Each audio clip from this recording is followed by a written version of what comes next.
Welcome to the Circuit of Success Podcast. The Circuit of Success Podcast. With your host, Brett Gilliland. Brett Gilliland, Visionary Wealth Advisory.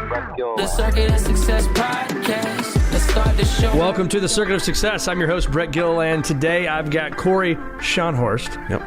I'm Gilliland, you're Schonhorst. Two hard names people screw up all the time. We have something in common, Corey. Yeah. We were both in the women's bathroom at Soji Tabuchi in Branson as children. One of the nicest bathrooms I've ever been in when I was at that age. To this day, might be the nicest. Yeah. Certainly the best women's bathroom I've ever Right, been in. exactly. Maybe. I've been in two, I think. Yeah. You know, the other one was my wife's like, you got to come in here and see this. And we were on the, what's the building in Chicago? Not the Empire, John Sears? Hancock building. John Hancock building. We went on Wait, is that the new name of the Sears, or is it? or no, whatever. Not the one. Yeah, Isn't the Sears Hancock's Tower one. in Chicago? It is, but the other one is more downtown, like on Magnificent Mile. Uh-huh. I think it's a Hancock building. I should know that. Herbie. Herbie Hancock. And we went up there, and we were in college, and we couldn't afford. You know, I ordered like a Bud Light and a Miller Light, and the lady's like, "That'll be $22." Yeah. Like, we got to get the hell out of here. We can't afford this.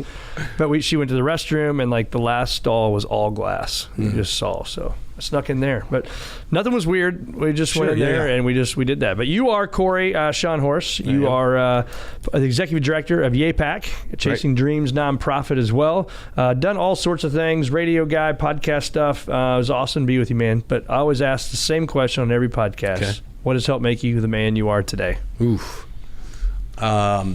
Embracing the lack of control. Letting go, in other words, right? Like, I would say that's my basis for that. Okay. And by that, I mean just, and it's a lesson that I've learned hard several times. But shedding the armor of need and being like, you know what, my job is to get up every day and move forward and not worry about the other stuff. Yeah. And once I kind of let that go and realized my purpose is something I walk in and not decide, it became, I wouldn't say easy. Yeah. But I don't Easier. get upset. Yeah, I don't get upset like this taking too long to get my coffee or like traffic jam, because I'm like, I'm probably not supposed to be there at that time. Yeah. How do you do that? Like any addict, right? Like, because I think all of us are probably addicted to control. There's some things that I don't realize I'm trying to control, right? Like if you like a girl, or if you, the coffee thing. That's a great micro analogy. Is that I need this coffee, I need it now. Yeah. Do you? Eat it yesterday. Right. And so I had a lot of cynicism just in general about things. I adopted that from my grandfather. I thought it was like quirky and funny, part of his personality trait. And then after he passed, and heard my aunts and uncles and like other people that were associated with the family, and just be like, oh man, yeah, John always talked about like three things, like how high gas prices were. And so I realized that it wasn't like quirky and funny. It was annoying to some people. And that cynicism was where I would interject humor. So it'd be like, look at this turkey kind of thing, like driving too fast or whatever else. Right. When in actuality, I was just speaking all that negativity aloud to myself. Made you feel more comfortable, I bet. Yeah, there was a comfort in it, for sure. Laugh it off, right? Mm-hmm. Easy to do. You know, one of the things I've gotten a little better, my wife would probably disagree with this, but is when the person cuts you off or something happens and then you get stuck by the red light, it's like I'm trying to embrace the fact that maybe there's a higher power there, right? Maybe God's saying, you know what, I'm going to save you from that wreck 18 minutes from now. Sure. But that little split second saved it. Yeah. You know, and try to look at it that way. I don't know if That's precisely what I mean. Yeah.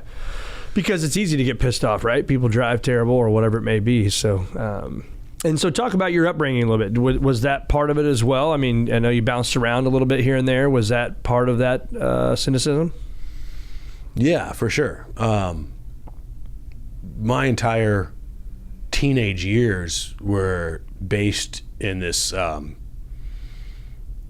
ego that I created as armor. Yeah. You know? So to the outside person, it may seem like, oh, this guy is, it was very much like a Stifler. I was like the Stifler of my school, right? Yeah.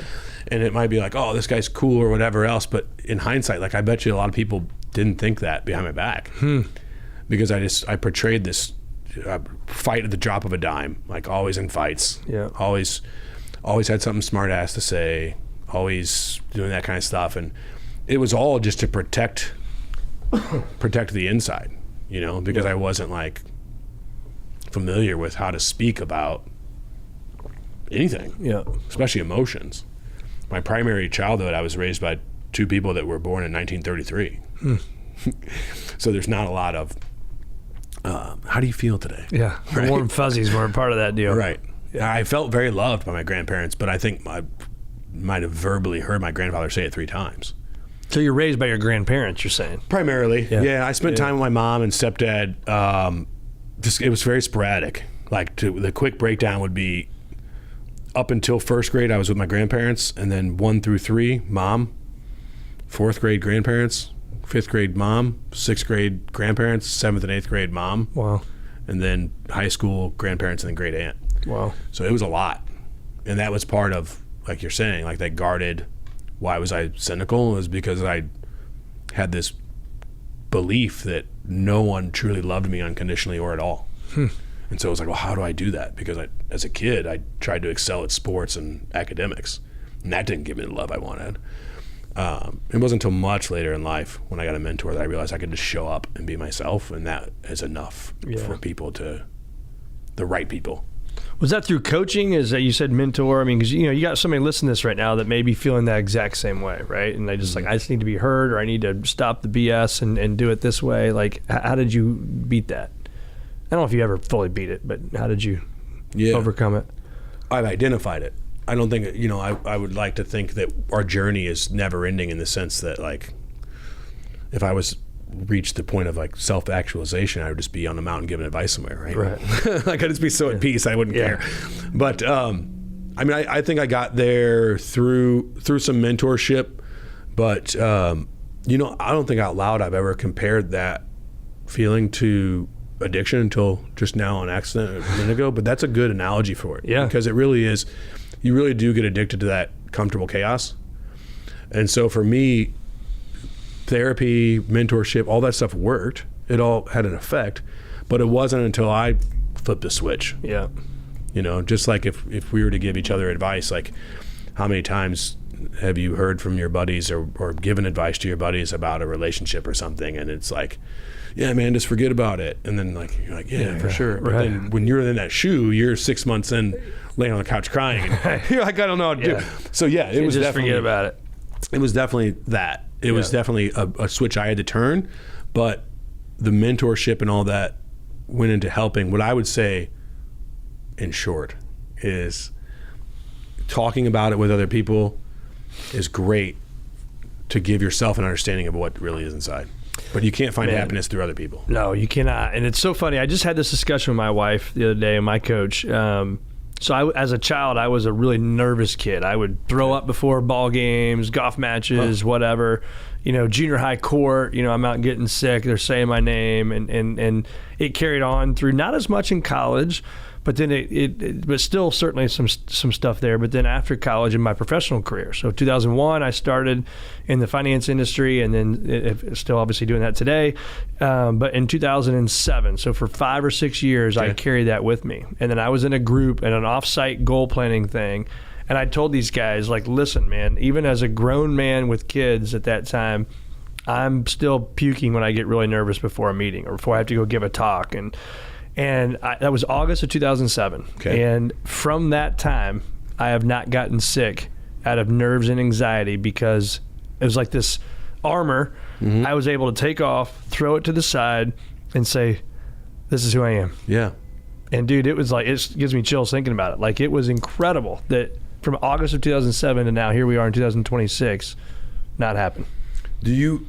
I got to imagine, to be in this position you're in, you've gotten to a point in your career where people probably ask you for advice. Yeah. Right? Or you're speaking as a keynote and stuff. Have you experienced, and I ask this as someone who has experienced it and does experience it, that what they call now imposter syndrome, but what I used to just call, like you're saying, nerves. But there'll be times when I'm speaking in a room full of my peers or now younger than me, and I still feel like, what am I doing talking?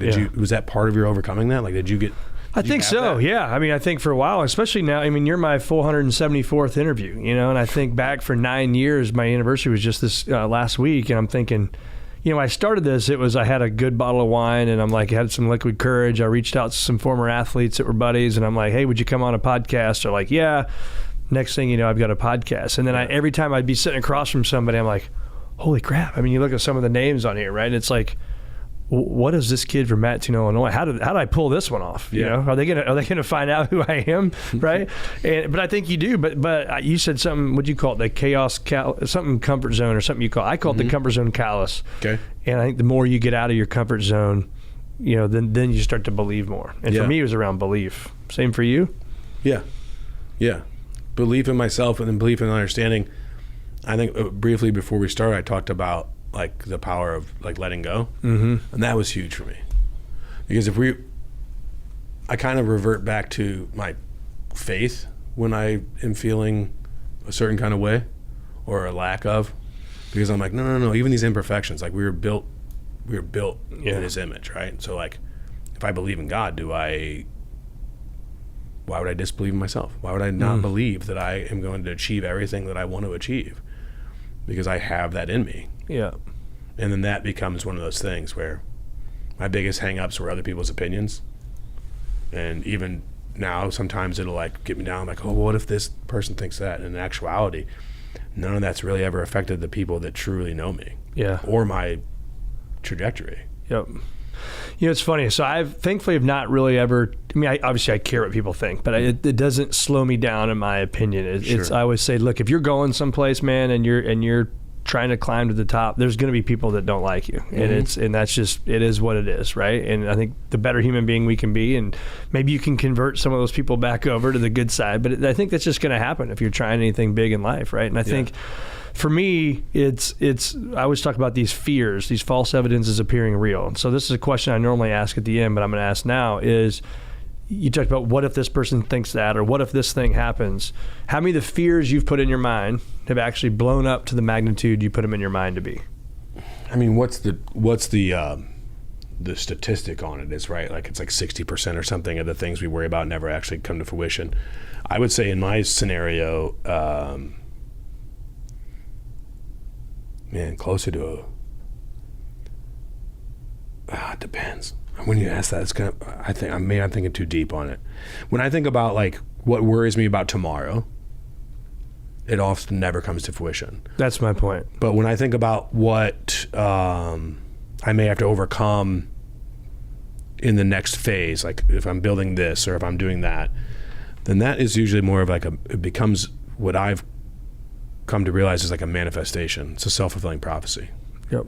And so I act as if, one of my favorite phrases that I don't know that I came up with this per se, but I've not heard other people use it. And that is, instead of saying fake it till you make it, I like to do it till you become it.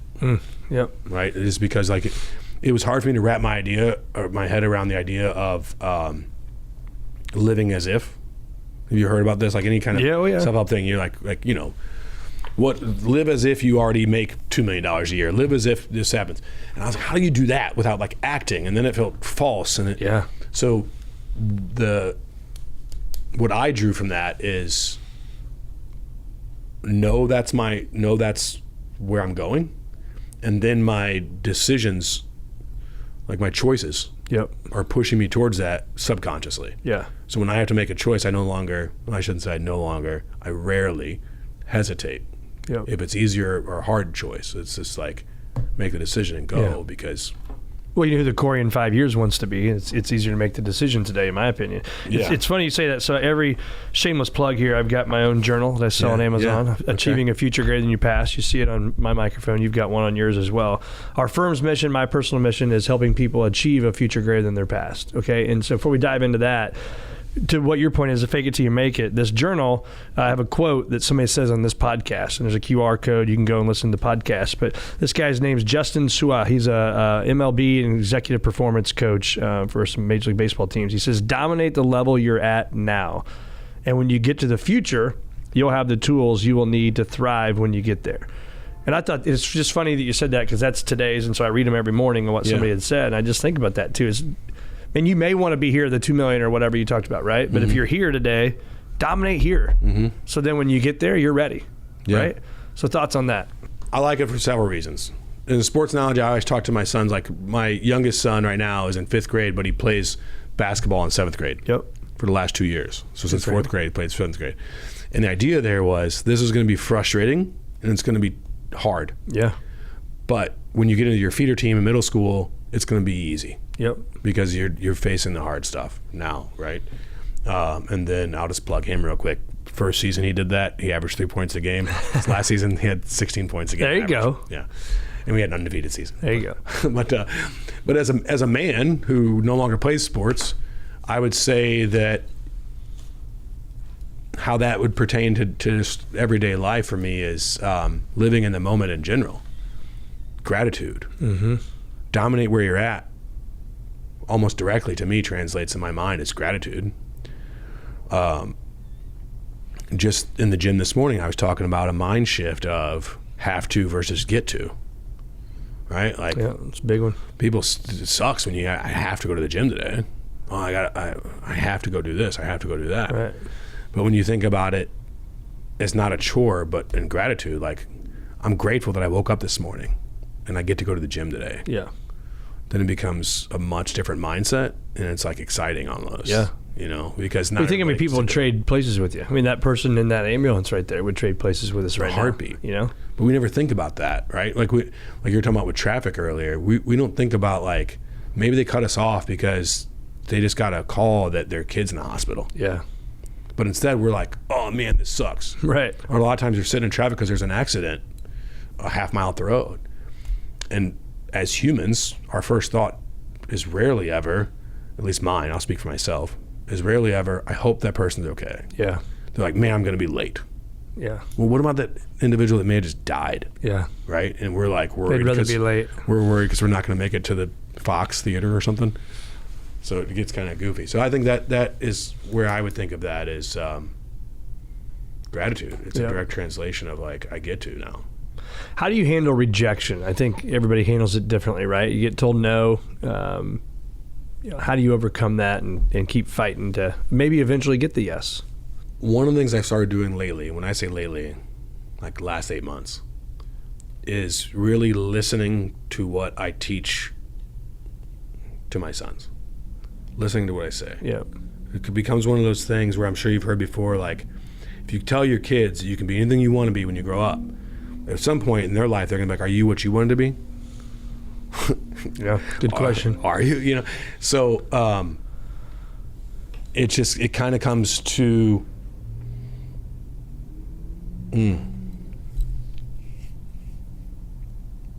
ask it again real quick. Be a great question if I remember the next question. Well, I just think the rejection, right, is how do you deal with rejection, is overcoming it. That's why I went there. My apologies. My ADD works in advantages and disadvantages. I get it. Mine almost didn't work, but then I remember it. Yeah. I think it's I teach it as you're one step closer to a yes. Yeah. But a friend of mine who you said, Reed, likes to talk about how we don't lose, we live and we learn. And we win and we win and we learn. I like his way of thinking of that in the same sense. So like rejection to me is an opportunity to change. Yeah. Recently in my life, I began dating someone that I had previously dated. And I remember they said something to the effect of like, your energy is completely different. And it was like, because I listened to what you didn't like. I listened and learned. Yeah, I listened and learned. Yeah. And I didn't take it personally. I don't take those things personally. Yeah. None of us are perfect. That was the biggest step for me as an adult. Yeah. Is when rejection comes at me, the other person's probably not thinking of it. Like Corey specifically is rejected because of this. They're just like, anybody that would come to me with that energy, or anybody that would do this, or anybody is going to be rejected. So not taking it personally is the best thing I can do for rejection. It still stings. There's still times when I might say I need a day to process. Right. Do you give yourself a time limit on processing stuff like that? I try to. I call it the pity party, right? Like it's okay to get pissed off if that client didn't become a client or something didn't happen that you thought was going to happen. But it's like what I've learned in my career is I'm a big journal guy, and I've journaled since July of 2005. Is if something happens that kind of pisses me off or I get rejected, I'm like, that's fine, but I know how to win, and so then I'm going to go back, and it doesn't mean you're going to win that person, Sure. right? But I will go back and say, okay, I didn't like how this, and this felt. How do you overcome it? And then I immediately go to a piece of paper, and okay, that's another tool in my toolbox now. And I think that's happened a lot in my career, especially early on, right? When you're new and building a business and doing all that, it's like I learned. So now when something happens, I'm like, I've seen this movie, right? I know the ending. Right. I'm just going to open up the toolbox. There's the tool. And now here's how it's going to work. And I believe that. Yeah, so, I think it's important to do that. Yeah. Like Michael Jordan talks about how like he's missed way more game-winning shots than he's made. Oh, yeah. But nobody talks about that. Nope. Nobody's like, oh, he missed 14,736 game-winning shots. Yeah. They're like, he's made 71. Yeah. Right? You remember the 71, though. Yeah. What talk about your role at YAPAC and the impact that you guys are making right now and what gets you out of bed every morning? Yeah. So let's come back to the get me out of bed thing, because there's something that I think you would find interesting about Ikigai. It's a Japanese principle. I know of it. I don't know exactly what it is. I recently learned it myself, but I'll come back to that. So with YAPAC, YAPAC outreach is based in Clarksville, Tennessee, and their primary objective is to help those in need, wherever that category falls. Oftentimes, it's with individuals who are, I forgot the PC way to say this. It's all right. Homeless individuals. Okay. Right? Yep. Unhoused is what they say now, I think. Okay. Whatever that is. Military veterans, active duty military. I first started working with them because they were doing food deployments on military bases. Because at one point, several years ago, basically our lower enlisted men and women were asked to go on food stamps. Wow. So we have E6 and below, people like defending our country, and they're using food stamps right at the over there, PX. Scott Air Force Base. I was born there. Wow. Yeah. There used to be a hospital there. Yeah. So my mother was 18 when she had me, and she was under my grandfather's insurance, and that was the only military base. Huh. So I was born in Belleville, Illinois. So when I had to go get a new birth certificate, I had to come over here to That's get it. great. Yeah. But no, I would say that it's... so you're making a difference in the world through YAPAC. It makes it... the underlying thing that they do is really just like finding people that are in need. So my objective here in Missouri, across the river in Missouri, is to find organizations that are in need of resources, not necessarily monetary, and then we stock that through our benefactors that bring us stuff. And so we're able to touch a lot of lives. Like we've got a really cool toy deployment coming up. Oh, wow. You know, everybody does that at Christmas, and I've always surplus. So we're working with some area firemen and firehouses over there and some other things to affect the community. And then we've got a lot of cleanup efforts with St. Louis City. Okay. So very specifically with St. Louis City right now, trying to get that back in order. Yeah. That would be nice. Yeah. There's a lot going on there. It is. There's some cool stuff, though. Is there? Yeah. Like the 4 city blocks that we're working with, we'll talk about more after the show if you want. But basically the objective there is to bring a draw in. Because whenever they fix a neighborhood, right, quote unquote, they fix it with like affordable housing and stuff, but you're not bringing money into the community. Yeah. And they say, well, we need a Staples store. Well, an anchor store is not going to go in there if there's no money in the community. Yeah. It's not about who lives there. It's about the money. So like if you have like a foundry or something where it draws a crowd, and now you can employ the people in that neighborhood, in that area. So that's awesome. That's our 5-year plan. I love the foundry. I hope it does really well. It's a great spot. Talk about your disciplines now, like the things that you do day in and day out. If we followed, my man Jeff over here followed you around with the cameras, and what are we going to see that you do day in and day out for your success? I journal also. My morning routine typically consists of worry journal, gratitude prayer, gym. Those 3 things I try and hit every day. My worry journal is something that I switched up a little bit. I used to do it at night. Like, what am I stressed about? What can I do this day, this week, this month? So that's out of here and onto paper. But now I do that in the morning because I found this new little hack that our brains work really well while we sleep subconsciously. Okay. Right? So if I have a problem I'm trying to solve, not something that stresses me out, but a problem I want to solve. Let's say that I want to figure out how to, something I've been dabbling with one of my practical hobbies is making cheese lately. Okay. Right? All right. Like woodworking, making cheese. These Yeah. are things I wanted to start doing. So I'm just like doing them. And so I'm like, man, how can I get my press down and get all the whey out of these curds? Because it's hard for me to leave things, like just leaving dairy out overnight. It seems weird to me. Yeah. So I write that problem down, and then my brain works on it while I'm sleeping. Have you heard about this? I have. I've not done the practice of that. I don't know how well it's working yet. I'll let you know in a month or so. I just started doing research. I think it probably works. Our subconscious mind is pretty damn strong. And it's not focused on anything else except for what our problem is. So I get up in the morning, I write down what I'm stressed out about. I close that so that they're all in paper and out of my head, and then I immediately pray in gratitude. That's important to me. I love it. Is understanding, like you talked about earlier, right? Like there's a lot of people that would pray for our lives. And then try and hit the gym every day. And even if it's what I call the executive tour day, I go in at least kind of say hi. Yeah, I'll at least go in like bench press and then like go to the sauna. Right. But the act of getting in my car and going there every day is important to me because it's a discipline that you got to just train. Yeah, it is. You know, when you talk about the work and your mind going to work while you're sleeping, I find, and I don't do it every time, but I like to go on a nice long walk. And I find if I don't listen to my AirPods and I don't listen to YouTube or whatever, like it's amazing to me how some of my best ideas come from a walk. It's just like, wow, why didn't I think about that? Well, it's because you're normally doing something, right? You're on the phone or you're talking to somebody, you're in a meeting. Yeah. When I walk by myself with no audio, pretty damn awesome. Focused sobriety is incredible. Yeah. When your mind is bored, you find solutions to a lot of things. Right. And so like that's another thing too. Focused sobriety. Yeah. Never heard that.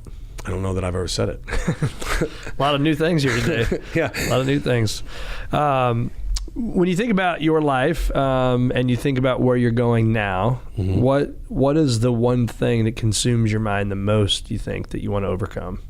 I think it's just that. I think it's not worrying about what's tomorrow. Yeah. You know?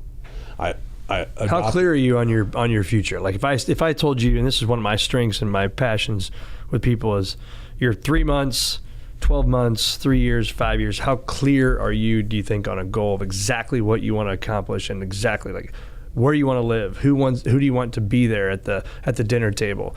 What vacation you want to go to? What's the color of the house you want? What's the color of the car you drive? What's the number of money you have in the bank? What's the number of money you're giving to charity? Like all of these things, like how clear, I think that's the biggest opportunity for people. Sure. If they worry more, it's because they may not know exactly where they're going. So there's a lot more to worry about. Yeah, I know what my life looks like after 55. Mm-hmm. You know, I know that I have a wraparound porch and a little bit of land. Yeah. You know, I know that my house is still going to be the house that the kids and the grandkids want to hang out at. And I want to have toys there to do things with them, like the four-wheelers and the golf carts and all, you know, the whole 9 yards. But I would say the one thing that may be uncertain is no, I don't think there is an uncertainty. There's gaps because I don't have something specifically planned, but nothing that I'm concerned about. Right? Like the canoe theory is what I have. Okay. That I have adopted, and I have spoke about this before. The way I look at life now, and again, this may change in 6 months. I might read a book or talk to a person, and I'm like, maybe I need to turn around and think about it different. But for right now, I look at it as like the river is life. That's out of our control. My job is to get in my canoe every day and row. Yep. And sometimes I go over to the left bank. Sometimes I go to the right bank. I might need to stop and rest, set up shop. But it's not my job to worry about what's around the river bend. I used to spend so much time worrying about what tomorrow brings. Yeah. And it's not my job to know when that river ends. It doesn't end. I think that was a concept that was hard for me to wrap my head around, is like the mortality of it. Is like, who cares? I get in that boat and I row every day regardless. I'm never going to reach a destination. I'm just going to do the work. Yep. And eventually I pass on, hopefully, to eternal bliss rather than the other place. But but I don't think about that in that sense. I like that. It's good. I mean, you think about because who cares if you know what's coming around the corner? It's not going to change how I do things today. Yeah. There's part of me that thinks that, and then as I said that, I'm like, but what if it was like a freaking, Niagara Falls around the corner? It'd probably be nice to know now, because then you would go to the left bank. Yeah, but I mean, and get off. How many people face that Niagara Falls daily, right? How many Yeah. people go into the, great example. I had a good friend 2 days ago now, didn't have a pulse that he could feel in his leg for 3 days. And he went in 2 nights ago at like 11 p.m. or something, and they were like, we immediately need to take your leg because you have a blood clot. We don't want it to go to your heart. Oh. So like your leg's asleep for 3 days, and you go in the hospital now, you don't have it. Yeah. Or you go for a regular checkup and you find out you have stage 4 leukemia. Yeah. That's a Niagara Fall. And I've thought about like, what if I had those diagnoses, or what if that happened to me? And I would still just live my life to the fullest, because I'm like, man, if my mortality is in sight now, if that waterfall is in sight, I'm gonna roll my ass off. Yeah. Right. You know, I'm gonna do everything I can until I get there. Yeah. I like that. So- You're going to fight like hell. How about reading? Is reading, do you do much of that?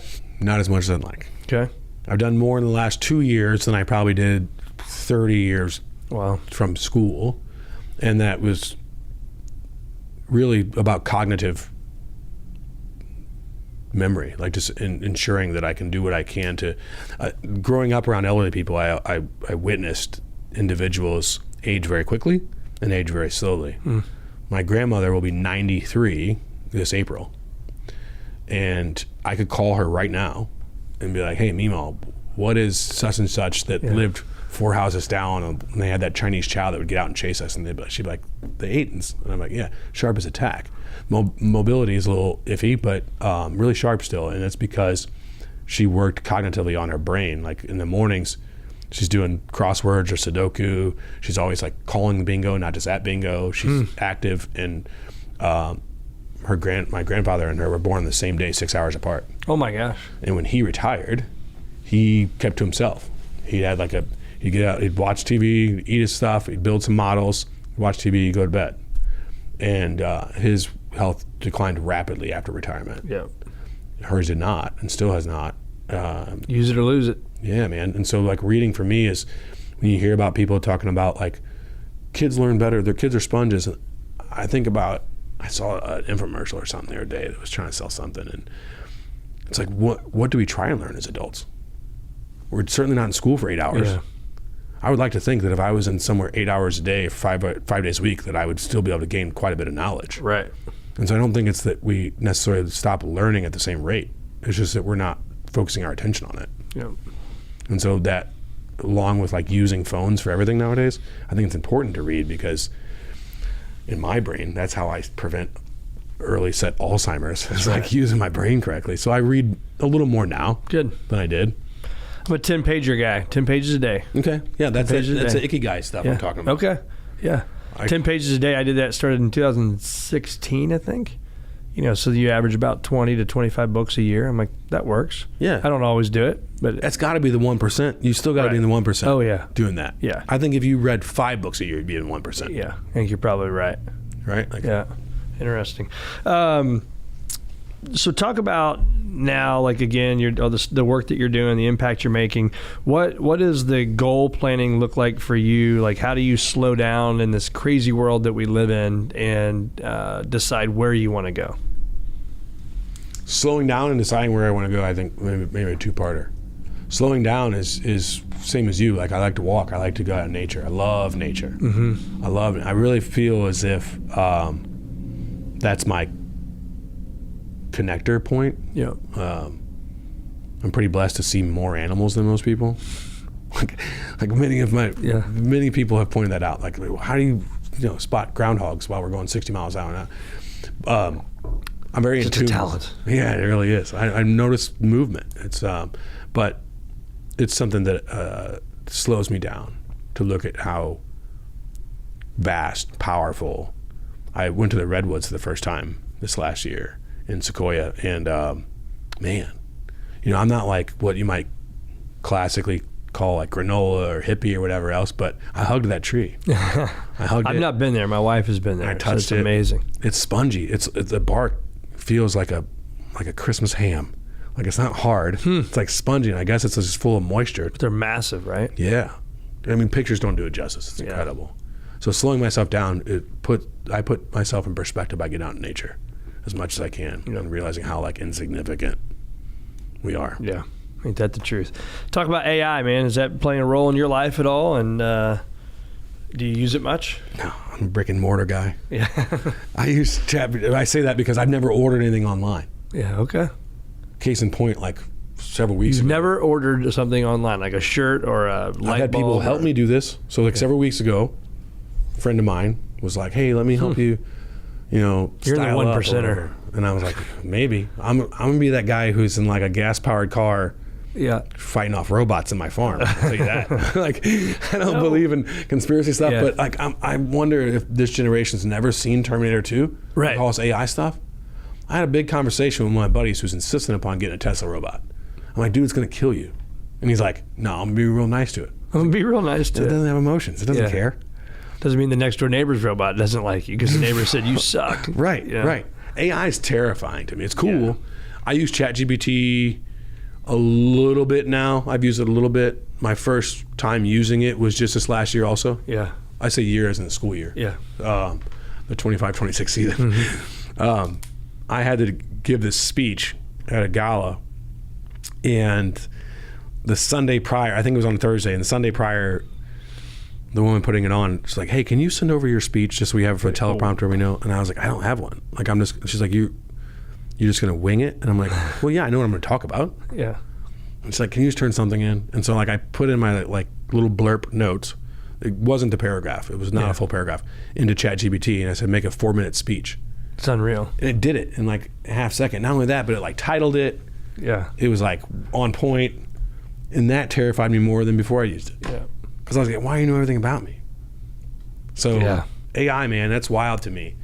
I'm not truly afraid of it. I don't lose sleep over night thinking that like a robot's going to break into my room. But I just think I think there's a lot of grooming that happens now through advertising and other things, being advertising background, that people don't realize they're doing. You look at the movies and what the robots did. I mean, it's weird to think in the next few years that you could literally look outside and seeing a robot mowing my yard or walking around my house and cleaning it up. Like, yeah, but it doesn't feel like science fiction anymore, does it? It feels like I wonder if it's going to be this summer or next. I know, that's what I'm saying. Like literally the next 24 months, I think somebody I know will have one. Yeah, or at least some version of it, right? Yeah. Like my son's college, they have those little robots that bring you the food. Yeah, yep. Right? Or like when I was out in California last, had to be one in every 15 cars was a Waymo. Yeah. Waymo, whatever you say it. Right. And that terrifies me. Yep. Unmanned cars. I just had a buddy do that in Arizona this past weekend. He's like, it's pretty cool, actually. My mentor and good friend bought one. Civilians can buy them now, I guess. Okay. He's had trouble with his eyesight. Yeah. And he's like, I got myself a self-driving Tesla. And he's like, it works. So he pulled out in front of me and stopped and stuff. I'm like, geez. Yeah. That's scary to me. I don't know why. Well, you build a relationship, man. I've driven a Tesla for 9 years, and you double click the button and where I'm going, and it drives me there, and I'm like, this is insane. Yeah. But it's like anything in life. Like, right, we got to build a relationship. You build a relationship with this car, and it's like, it's incredible. But talk about that for hours and hours. I always like to close with something like, again, we talked about this, achieving a future greater than your past. So when you hear that mission statement, what comes to mind for you? I think it's something that I learn on a regular basis. I'm reminded on a regular basis. I say I learn on a regular basis because if I had learned it, I would not keep happening into it. Mm-hmm. And that is that tomorrow, you don't have to be the same person tomorrow as you are today. We take in these criticisms, we take in our failures not as lessons but as failures, and oftentimes, I'll speak for myself since I'm not like a health professional, but oftentimes I would find myself living in this self-fulfilling prophecy of this, maybe I am what they say I am. Well, even if I did something or was that person or have been a certain way up until a certain point, like an hour from now I can choose to be different. Yeah. Tomorrow morning I can wake up differently, and then the opinions don't matter anymore. Yep. So I look at it as, it's not about where you're coming from. That's not what's going to be spoken in my eulogy. It's going to be about what I've achieved moving forward. Right? Like back to Jordan. Yeah. Nobody talks about the 1,700 or 1,400 shots he didn't make. Yep. So a future better than its past to me is consistency over time. That's the only real life hack. Yeah. Consistency over time. There's no magic pill. There's no magic weight loss, way to get smarter. it's just the redundancy of doing the same thing until it becomes a non-thought process habit. Yep. Muscle memory. I love it. You're an athlete. Yep. Muscle memory. I think. Yep. And that's how you treat my life anyway. Yep. Couldn't be more right on that one. Where do our listeners find more of you? Inside the Circle on YouTube and Instagram, starting back up. And then What's Inside the Circle doing? Inside the Circle was my original company years ago. It was an ad agency. And then 26, one of the things I tried to bring, because I know we had a vast list, I got to work on my LinkedIn, is streamlining things, man. I was just doing too much. I wanted to say yes to everything and do too much. And so. Easy to do. Yeah. You can find me on Inside the Circle. Yeah, because we think outside the box. I like it. Yeah. Get inside the circle because we think outside the box. Well, man, Corey, thanks for being on the Circuit of Success, man. It's been awesome. Thank you so much for having me.